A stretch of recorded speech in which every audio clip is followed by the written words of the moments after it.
Okay, I finally heard you. You are asking me, hey, Clantus, what are your thoughts about what transpired at East London Magistrates Court when Julius Malema was sentenced to 5 years imprisonment? And I was like, I don't want to talk about this. I really don't want to talk about Julius Malema. But again, this is what I'm going to talk about. I'm not going to talk about Julius Malema and all the shenanigans. But there's something that caught my attention in this whole saga is how some are more equal than others. So now it's a fact. It's no longer allegedly. It's now a fact. He's convicted and he is sentenced and he is actually appealing the sentence. Now, he's a convict. That's what he is now. So, in 2018, when he discharges I don't know if it was an AK-47 or whatever gun that was, but to me, it looked like an AK-47. And in my head, I was like, people that shoot up in the air, did y'all do physics? What goes up must come down. I remember growing up, probably this is early 2000s. Coughing is still left. Early 2000s, probably to like 2001, 2002, it's New Year's Day. Just like maybe 5 minutes after midnight, people are still firing crickets and fireworks and all that stuff. And somebody on the other side of the city shoots up, and we heard the gunshots. And one of the bullets landed on my best friend's drink. We were drinking juice with kids. It lands inside and breaks the glass. Because some person somewhere thought when you shoot up in the air, the bullets, what do you think happens to them? They disappear. So when they do land, they'll land somewhere. I even remember a story in 2011, 2012 or so. And I remember it was still Jacob Zuma era. They were celebrating something, or it was a free, I can't remember clearly. And they shot up in the air. And then when the bullet came, it penetrated through the asbestos roof of a township and hit a newborn baby in the chest. The parents had no idea that their baby was already gone from a bullet that was fired somewhere, and it hit the roof and landed on a baby. Those parents almost went to jail until investigators said, no, this is a stray bullet. A bullet that was fired somewhere because they saw now the hole on the roof. And guys, if you did not go to school, or you did go to school, but you did not listen at physics, what goes up must come down. And if it's a bullet, it moves at a velocity of some sort. Anyways, let's put that one aside. Now, here is my concern. In 2018, when that happens, I guess AfriForum is the one that went and opened a case against Julius Malema. I know politics comes into this whole thing because this happens all the time. It happens all the time, especially when we go to funerals at the gravesite. That stuff happens and nobody goes and open a case. The ANC would do the same thing in the townships and stuff like that. Nobody opens a case, and then comes Julius Malema, and then a case is opened. Yes, it's the law. The law is the law is the law, and you cannot refute the law as long as the law is still in place. You cannot refute that unless you amend the law. But yeah, when AfriForum came in, at the time, Julius Malema was really, really on land expropriation, white people, colonialism, racism, all that stuff. And so I guess they saw an opportunity to shut him up by opening a case of negligence and discharging a firearm in public and all that sort of stuff. Now, when a case is opened in South Africa, I always thought that, okay, A case is opened, and then the police go and fetch the suspect by arresting him or her. Book the suspects. The suspect sees a magistrate the following day to say hello, and then a new date is set for bail application. That day comes along, they go to that bail application process, and depending on which schedule is this on, and then from there, the matter is transferred to a high court for a trial, or a regional court for a trial, like in this case. And then the regional court, upon hearing all the evidence that is being tabled, then the individual will get up because it's now verdict time. Are they guilty or not guilty? If they are guilty, like how Julius Malema was found guilty last year, then, then what happens? You found guilty on all the charges. And then what happens to you? Right there in court, you don't go home. Even if you have the intentions to appeal, you don't go home. Okay, fine. Let's say his bail was extended. I think that's what happened. His bail was extended. That is why he spent time outside while he was awaiting his sentence. Okay, cool. I understand that part. Now is the day of sentencing. Of course, there'll be mitigation of sentence arguments, and then there will be the date for him to hear his fate, or his or her fate.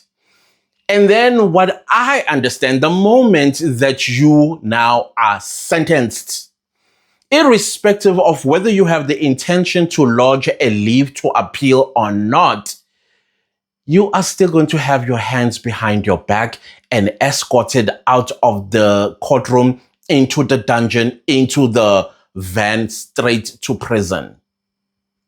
Then from prison, from what I understand, you can now lodge leave to appeal. That means your lawyer will visit you, and then you consult, and then you put arguments, heads of arguments.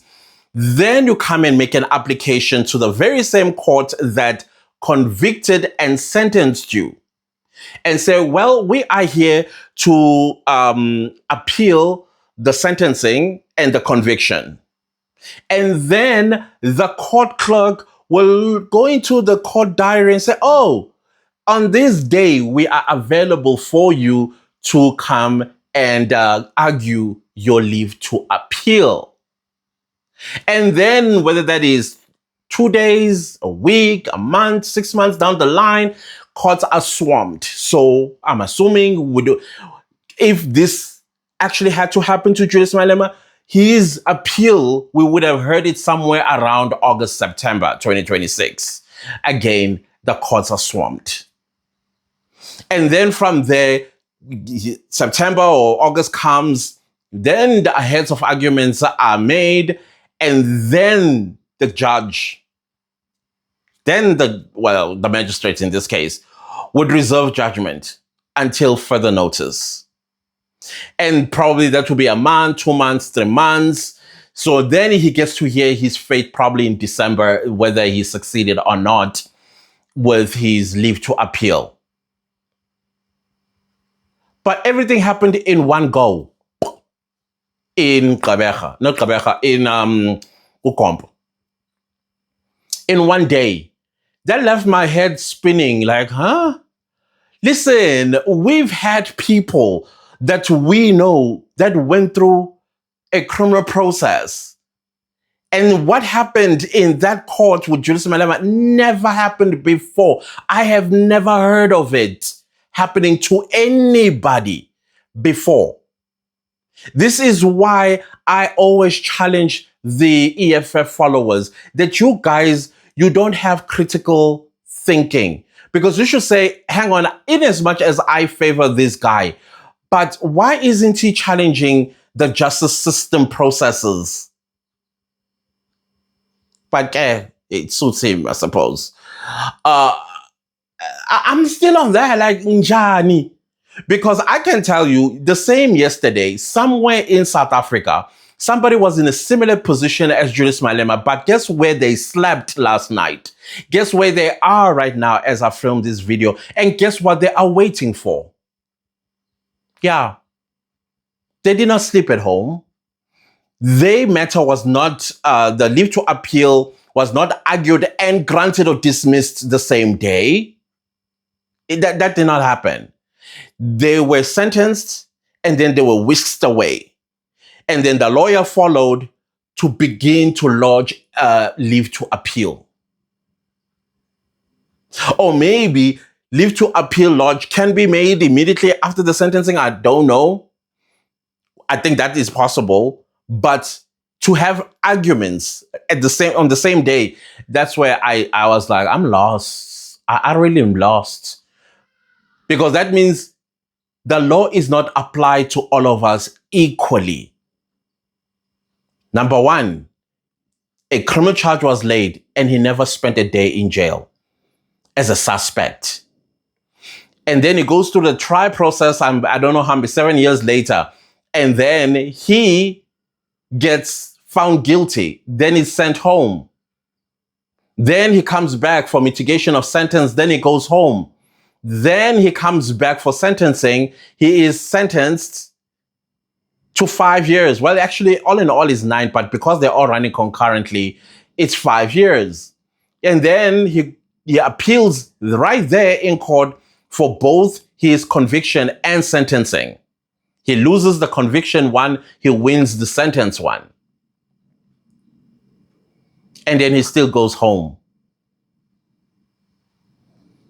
Kanti, how does it work? Somebody please educate us. How exactly does this work? And why other people in a similar position as him, they don't get the same treatment? And you cannot say that, oh, well, the lawyers are lawyers. Are they not all practicing law under the same roof called South Africa? Aren't our laws uniform? I mean, if I go to Section 9 of the Constitution, the opening sentence is quite clear. Everyone is equal before the law. That is what I was picking up in this whole thing. Like, how many other people are treated like this?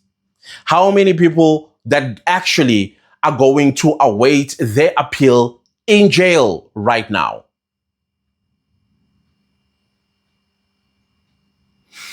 Somebody makes sense. I don't know. I feel rather stupid with this one. I must admit. And I know the red ants, they are going to take this opportunity because you know how, yeah, right?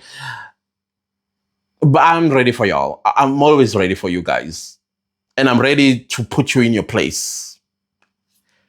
Intellectually and academically. Somebody help. Somebody please help. I don't know. Is it me? Do I have this whole thing twisted? What's going on?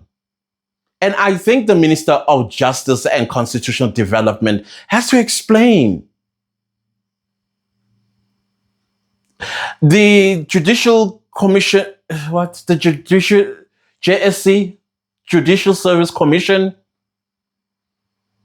educate us. Please, somebody educate us. Please, I'm confused. I really am. Hey, hi, South Africa. It's interesting in this country, I'm telling you. In this country, everything is very interesting. But I know I'm leaving out something regarding this matter. Oh, yeah. He's a convict because the magistrate was quite clear that on the conviction verdict, that the court doesn't change its mind. But on the 5-year sentence, maybe a higher court will come to a different conclusion. Hence, they granted the appeal. And from what I also hear, to appeal can be very dangerous for you. Remember, the state sought for 15 years for the charges, but the magistrate reduced it to 5 years, shaved off a whole 10 years. And then if you appeal at the High Court might come to a different conclusion indeed, and agree with the state at the lower court by saying, yeah, the state was going for the minimum sentence. after being found guilty because that's what it carries. And then the High Court says, well, yeah, this court comes to a different conclusion, and we find that Mr. Malema ought to serve 15 years in prison. So we've seen that before. When people go appeal, I can't remember which case it was. Was it the Twilight Lady? I think it was the Twilight Lady. Yeah, the Minister of Intelligence whose wife was selling drugs with Nigerians. Remember that? Can you imagine a whole... in South Africa, that's when the movie started. A whole Minister of Intelligence, same bed every night with a woman. Oshushun ama drugs with Nigerians. I think she appealed, and I don't know, something. I think she got a small, I stand corrected. I think she's got small sentence of 12 years. And then she appealed the 12 years, and the court was like, the appeal court was like, no, girl, you need to go to prison for 25. I think it's 22 years. 22 years. So I couldn't be wrong with the case, but there was a case where the accused got a small sentence. They were not satisfied. They didn't want jail time at all. So they went and appealed, and the appeals court gave them a bigger sentence. So this could go the same way with Julius Malema. And I know he said we will go all the way to the Constitutional Court. Clearly, we are now playing Stalingrad tactics. Oh, gosh. We're not going to hear the end of this. We're just not going to hear the end of it. So now coming to Parliament, I would like Parliament to educate us where to from here, because as a South African citizen and Parliament belonging to me too, I would not be happy hearing that there is a convict amongst our public representatives. And this is why I always say as well, a leader who has integrity to protect the office they hold, whether as a member of parliament or even the president of their own party, and they're in the same predicament as Julius Malema, they would tender a letter of resignation. They would not stand to be re-elected for the third term in their political parties. But because there's a lack of integrity, they'll have to be dragged screaming and kicking out of parliament. So that is why, at the end of the day, the leaders that we elect, they reflect this truth. Us. Yeah. But I will say time will tell. And for me, honestly, this is just... That's how it is to me. Y'all know how I feel. I have complete disrespect for Julius Malema. Complete disrespect. I don't trust him. I don't think he's a good person, in my opinion. That's just me. And discharging a firearm in public just goes to show that he doesn't care about people's lives. What goes up must come down. Where did those bullets end up? What damage did they cause? Guess we'll never know. That's why I'm vindicated every time about how I feel about it. And people say, yeah, you hate him. Nah, I don't know a person to hate him. I don't. You hate somebody that you know that did something to you that you don't like. That's not me. It's all boils down to respect. You earn respect. Respect is earned, and he did not earn it with me, unfortunately. Anyways, we shall see how everything goes as we move forward with life. And the Madlang Commission of Inquiry, I did not come back to you guys about Julius Malema. Oh, Julius was yesterday. They had a day. Julius Mkwanazi. I just felt like, guys, Julius Mkwanazi is a jailbird already. He's a jailbird. So instead of me coming here and then tell you what I am observing there, it's a waste of time. Complete waste of time. The man is a dum-dum in the true sense of it. in the truest sense of it. So he's going to go through the legal process. Now I'm talking court because he's going to get arrested very soon. And he's going to be brought to court. And then I guess I'll see what games he's going to play there. So currently now we have, what's his name again? Gareth Mnisi. Gareth Mnisi, who's very well articulate, I must say. He sounds extremely convincing, but sir, your wealth is in question. Those cars, your relationship with Sergeant Kosi, and the tenders, of course, that he's busy educating us how the process goes. And I'm learning a lot about tender process through his statement and testimony at the Matlang Commission of Inquiry. So there's a lot of lessons that I'm learning, and all these acronyms, BEC, BC, BA, whatnot. I'm learning what all that is and how to bid for a tender and the process that takes place behind the scenes. But when it comes to a situation where a chairperson of the bidding committee is friends with Sergeant Kosi, who probably is going to use his ranks to try and soothe the ego or whatever the case is with the chairperson of tender bids in Tshwane. And I guess the cross-examination is going to be lit. He's quite articulate. Yeah, it's been a breath of fresh air, I must say. But he's in trouble during cross-examination, especially regarding his wealth and his relationship with Sergeant Kosi. Guys, let me leave the video right here because I'm still watching. There's nothing to particularly report back on.